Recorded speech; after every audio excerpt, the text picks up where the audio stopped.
Hello guys, welcome back to another video. Today we're going to be talking about the very tragic case of Ashley Wadsworth. Ashley was a Canadian teenager who had been involved in an online relationship with a young man who lived in England. After years of dating long distance, Ashley traveled to England to meet him for the first time, and when she did, he murdered her. By the time Ashley learned about his very violent past and what kind of man she had been talking to for all of those years, it was too late.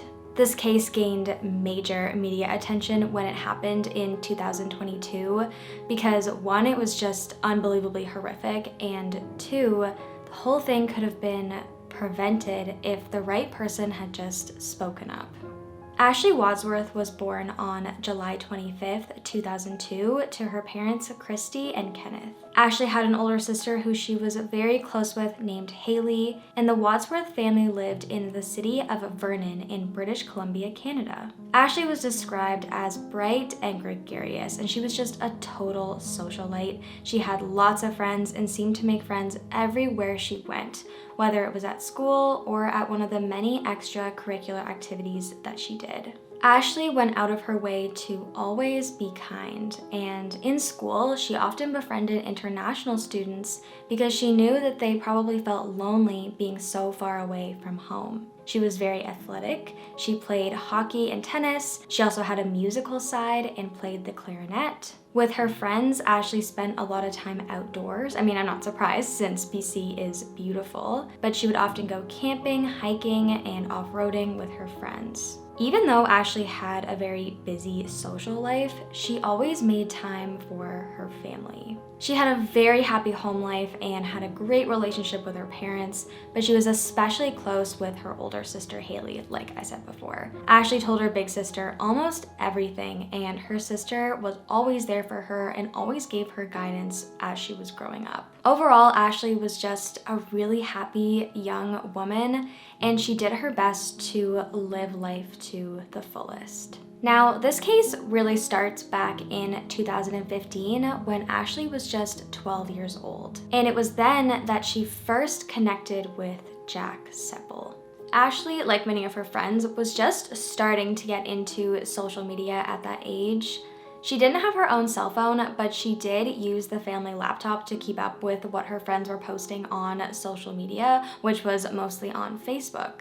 And among her peers, it wasn't seen as abnormal to kind of add people at random on Facebook. It definitely wasn't weird to add friends of friends on a whim.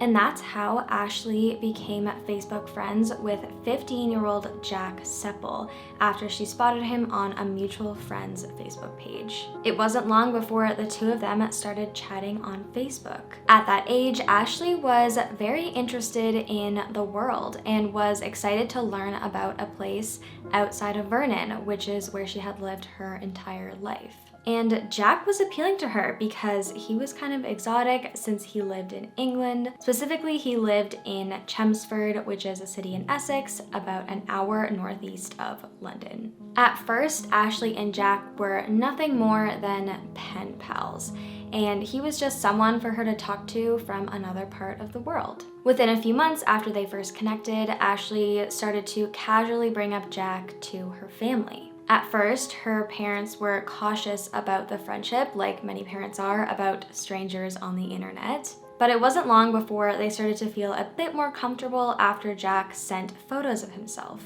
The photos seemed to prove he was who he said he was, which was a bored teenager who, like so many of his generation, socialized largely online. Ashley's parents thought the interest would fade as time went on, but the two actually continued to communicate for years. After a year of talking, their connection actually grew from friendship into something more romantic, with Jack becoming Ashley's long-distance boyfriend.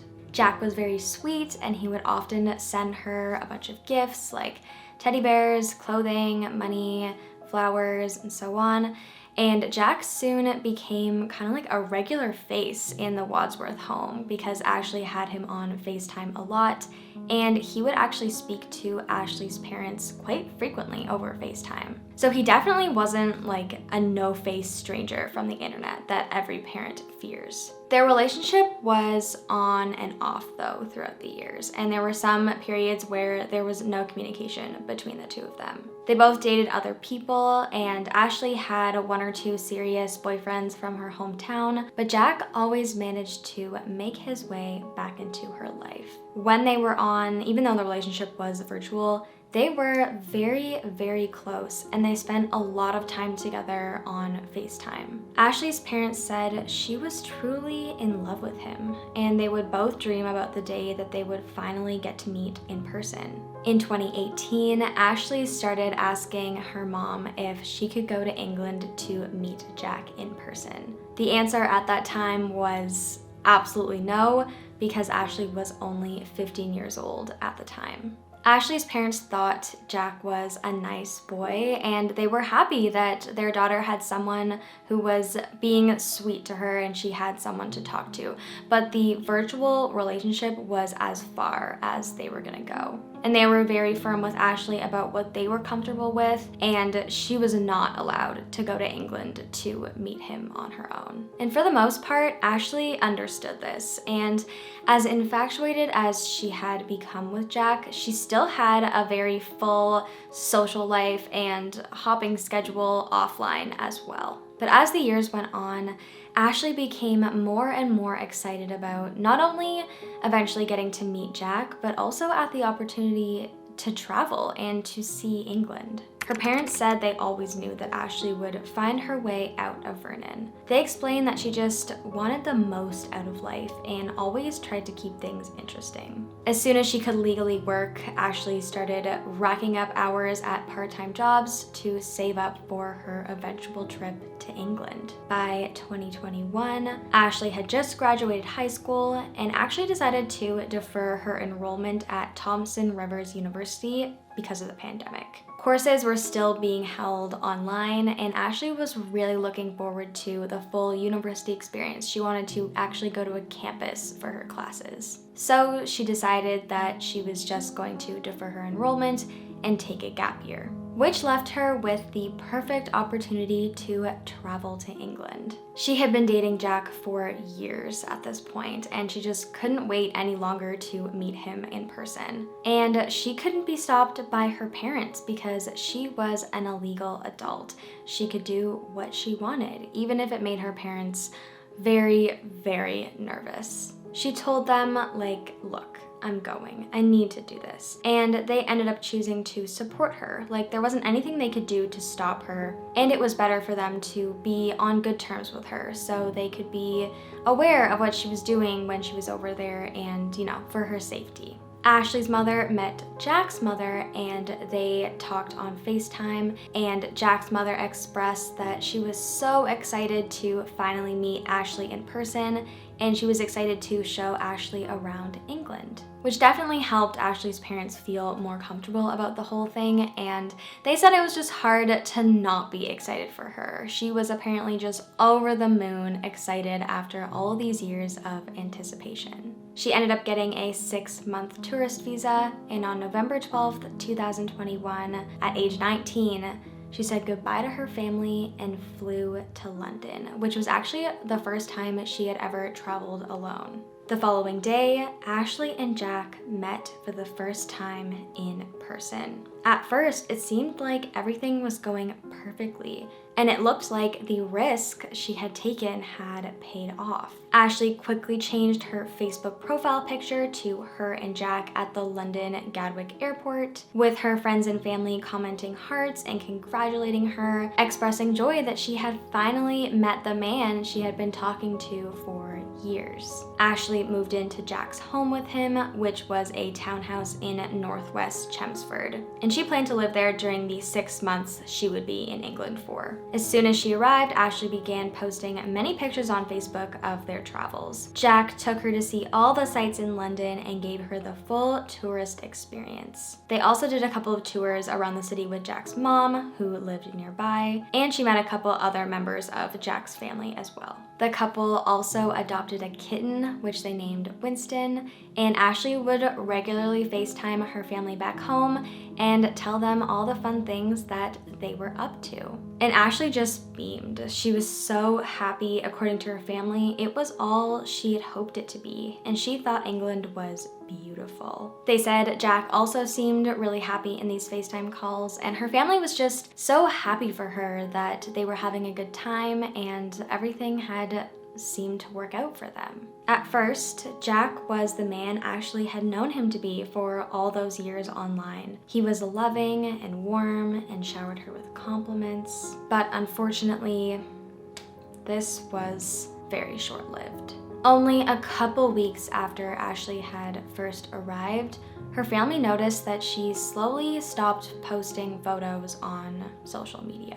She also FaceTimed them a lot less, and when they did hear from her, they could tell that something was bothering her. It wasn't long before her parents caught on that Jack wasn't really taking her out anymore. They weren't going out for dinner, they weren't touring the city, and he just wasn't really doing anything nice for her anymore. The two of them were just staying home all day, like Jack didn't work, and apparently all he wanted to do was play Xbox all day. Turns out he didn't have an ounce of a social life, which was a huge adjustment for Ashley, who had a very busy social life back at home. In her late teens, still back in BC, back at home, Ashley became interested in religion. Specifically, she became interested in the Mormon church. She wasn't raised Mormon and no one in her family was Mormon, but something about the religion just clicked with her. So she chose to actually get baptized into the Mormon church. Before she left Canada, a friend from the church connected Ashley with some missionaries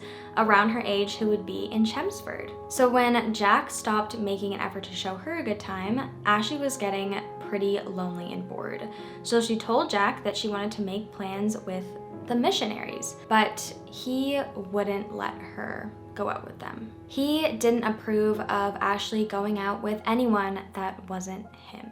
And he wouldn't even let her go to the Sunday services at the church either. And from then on, Jack just became more and more controlling. He started taking her phone away. He wouldn't let her text anyone. He read through all of her messages and dictated when she could call someone and for how long. The control just kept getting more and more intense, and it wasn't long before Jack started to physically abuse Ashley. He would kick her, punch her, lock her in rooms, and it was just complete and utter hell for her. And she actually started documenting pictures of her bruises and injuries in a secret Snapchat folder. Then in December 2021, so 1 month after she had first arrived, she let her sister know what was going on. But when she did, she made her sister swear she wouldn't tell their parents and threatened to cut off all communication if she did. And this was because of a couple reasons. Ashley's sister thinks that she just didn't want their parents to hate Jack, and she was probably in some pretty serious denial, hoping that Jack would just go back to the way he was online for all those years. She was probably so confused, wondering where the man she thought she knew was and why he was so different from the person he seemed to be online. Then, shortly after she told her sister what was going on, at the end of December, Ashley called an ambulance to Jack's flat because Jack had attempted suicide by swallowing a bunch of anti-anxiety medication. At the hospital, Jack was treated for an overdose and was sent home a couple days later. Police now believe this was some kind of a manipulation stunt to make Ashley feel guilty. Maybe she had told him that she wanted to go home, and he did this to compel her to stay, which is incredibly toxic and abusive. Ashley ended up telling her sister about the hospital visit and what Jack had done, and her sister decided to tell her parents. And when her parents heard about the hospital visit, they were extremely, extremely worried, and they begged Ashley to just come home. They knew that there was something not right going on. But Ashley insisted that Jack would get better, and she told them she wanted to stay. But then in early January, Jack ended up smashing a glass over Ashley's head. And after it happened, Ashley FaceTimed her sister, and she was crying, and on the FaceTime, Jack was making her clean up the shards. In the background of the FaceTime, Ashley's sister could see Jack pacing back and forth and clenching his teeth and screaming. Her sister was horrified and begged Ashley to just come home, but Ashley refused. And this was because Jack wouldn't let her. And again, she was probably really just confused. You have to remember that she had been manipulated for years, and she was in love with this person he, was supposed to be. And she was so young. Like, it's hard to imagine how hard it must have been like for her having to face the truth and being so far away from home. A couple weeks later, Jack's mom and her husband organized a family trip to the coastal side of England, kind of to reset the tone after Jack's suicide attempt. They ate in pubs and toured the English countryside. Ashley's mother was relieved when she saw her daughter had posted some photos from the trip, and she thought maybe things had gotten better. But as soon as the couple returned home to Jack's place, the abuse continued, and her family was almost entirely in the dark because Ashley wasn't really allowed to speak to them.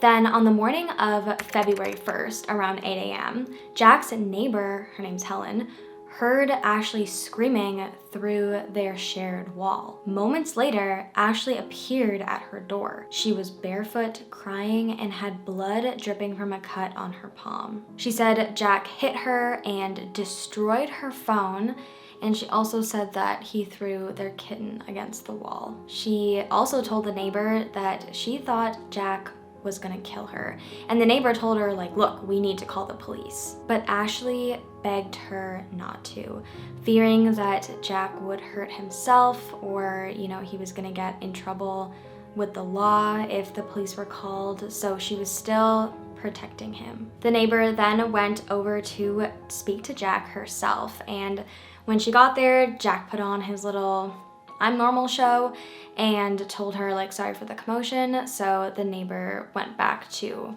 her home. Then, using the neighbor's phone, Ashley called her family in Vernon, where it was midnight. Ashley was finally able to really talk to them. Since Jack wasn't standing right there, she was able to fill them in on everything that had been going on, because up until this point, they had only really heard bits and pieces. They didn't know how bad it was. She told them that she wanted to come home, so right then and there, her parents booked her a flight home that was leaving in 2 days. And the only reason why she couldn't fly home earlier was she needed enough time to get a COVID test before she could get on a plane. Ashley's mother was terrified and felt so hopeless with little she could do not being there. But Ashley promised her mother that if Jack exploded again, she would call the police or just go straight to the airport where she would be safe. Ashley's parents then texted Jack's mother to let her know what was going on. And to their surprise, she was absolutely no help and actually texted back and said, if Ashley leaves, he will kill himself. Like, that's the least of their concerns, and just the manipulation with these people is astonishing. When Ashley hung up with her mother for the last time, it was around 3 a.m. in Vernon and 11 a.m. in Chelmsford on February 1st, 2022. About an hour later, Ashley sent panicked messages using Jack's phone to her family and friends back home, where it was in the middle of the night. It's Ashley, she wrote to one friend. I need your help. It's an emergency, please. But no one would see her messages until the following morning. I can't imagine how it must have felt to be her mother and waking up to see those messages. And as soon as she did see them, she contacted the Essex police right away. When the police arrived at Jack's home, he actually refused to answer the door, so they ended up breaking it down. Hello, it's the police, go for the door! Otherwise I'm gonna have to put it in.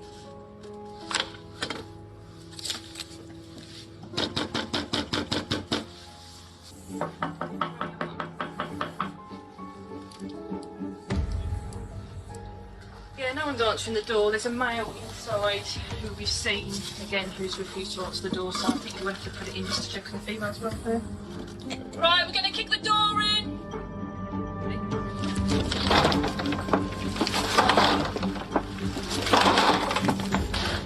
Right, come out. Once they entered, they found Jack in his bed, and Ashley was laying beside him. She had been strangled to death and stabbed 90 times. The officers asked Jack what happened, and he said, "I went psychotic. I'm sorry." When they asked for clarification, he admitted to what he had done right away. He said, "I stabbed her and strangled her." When he made these statements, he was completely emotionless and calm. Jack was arrested on the spot, and Ashley was pronounced dead at the scene. And she had been dead for a couple of hours before the police were even at the home. The murder weapon, which was a knife, was found at the home behind a radiator, and it was covered in Ashley's blood. The neighbor, Helen, who had helped Ashley just earlier that morning, heard the police, breaking down the door next door, so she went out to see what was going on. Once she got to the doorway of Jack's flat, she could actually see into where Ashley was laying, and she saw her in the very, very gruesome crime scene. And to say this just destroyed her would be a major understatement. She immediately started screaming. I'm sure that was incredibly traumatizing. The police shooed her away when they realized she was standing there, but Helen was just in disbelief.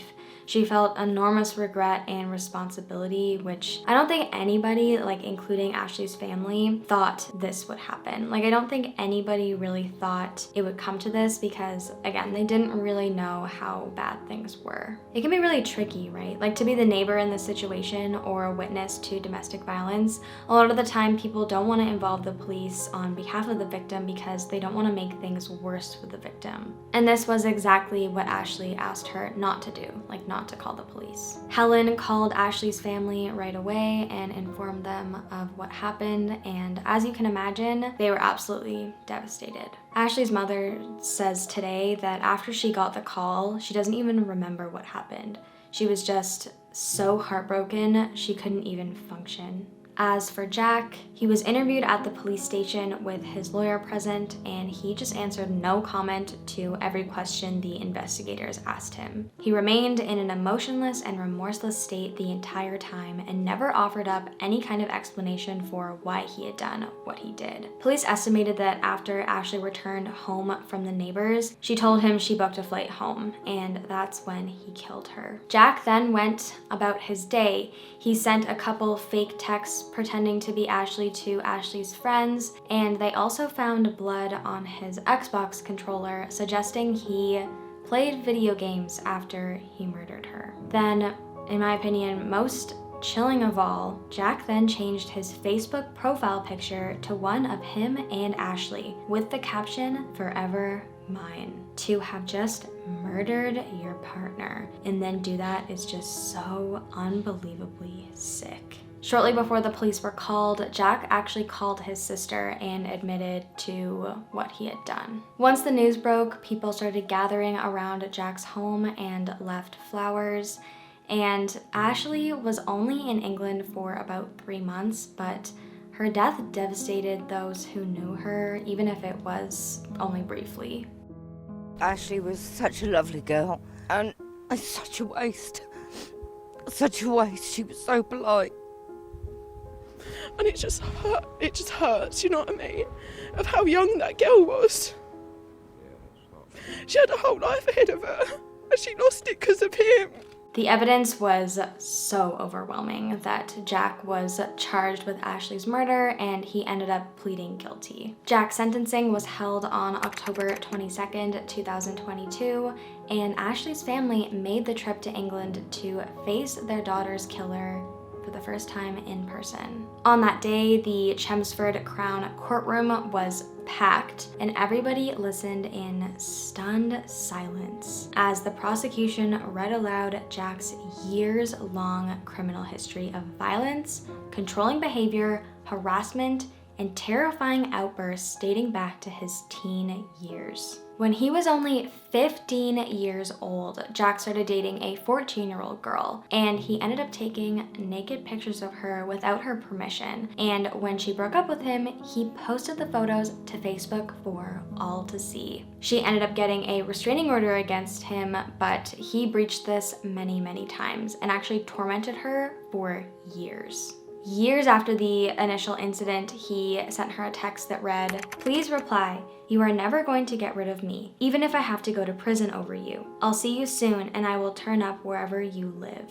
After breaching the restraining order many, many times, Jack was given a detention sentence. In July of 2018, Jack had cut his arm and his mom called an ambulance. Angry at her for involving the paramedics, he then ripped a door off its hinges in her home. He was sentenced to 8 weeks in a young offender institution, and a restraining order was filed by the court on his mother's behalf.